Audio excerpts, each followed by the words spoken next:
How does your project challenge conventions and how does it represent social groups and issues?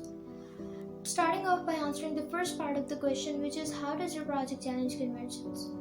To answer this question, I'll have to look back at my research about the magazine conventions. Talking about conventions, conventions are the generally accepted way of doing something. You can say they're like a preset.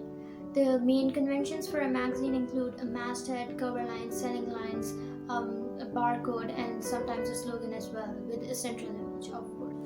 I designed my magazine to follow through the key conventions that I learned about throughout my research of the genre of my magazine. At an art magazine, there are some set features that set it apart from other magazine genres, and it makes them recognizable among other genres. The main convention for a magazine is a visible masthead. Masthead is like the name of the magazine that's printed on top of the cover. Masthead, it should give a clue about the genre of the magazine. For instance, if I talk about my magazine, the masthead for my magazine, the title was Art Vista. It tells its audience that this specific media product caters to an art magazine. Moreover, there are cover lines, cell lines, general writings, and a central image. To make it fall in line with what the consumers expect an art magazine to look like, I made sure that I chose the writings according to the genre. And in an attempt to make my art magazine look more authentic, I decided to add my website address. Another convention that I challenged was to use an image without any eye contact. It is clearly visible that my model is not making any eye contact with the camera. Rather, she's just lost in her thing, whatever she's doing. She's focusing on the flower. This is because I wanted my audience to focus on her face rather than her eyes.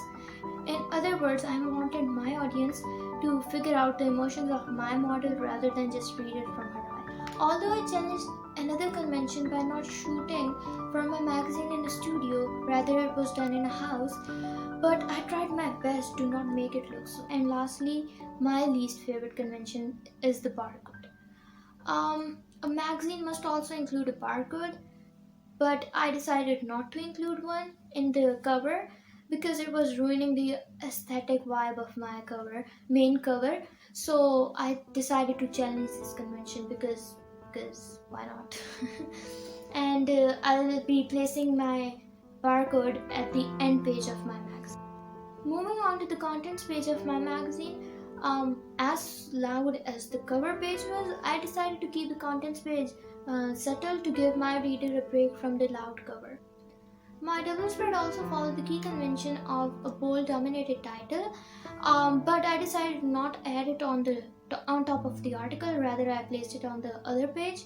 I also added a stand first in the form of a poem just below my title.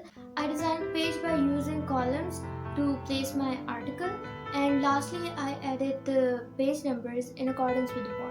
As for the social issue, I chose to highlight the society being too toxic and degrading towards its artists. For as long as I can remember, I wanted to opt for a creative field, yet whenever I mentioned it in front of anyone, they degraded it for no reason, and I could not understand why. I related to this topic to an extent, and it felt really close to my heart, therefore I chose to highlight it. People do talk about supporting the artist community, yet when it comes to actually taking steps to help them out, everyone backs out. For instance, nobody would go and buy an artist's work because they find it useless. Talking about artists generally, people can even give second thoughts before buying a premium membership for Spotify. Why pay and support an artist when you can get their work for free on YouTube, right? In simpler words, art to arts community is only a hobby and nothing more. I've never seen someone talk about this issue, raise their voices, or try to make a difference.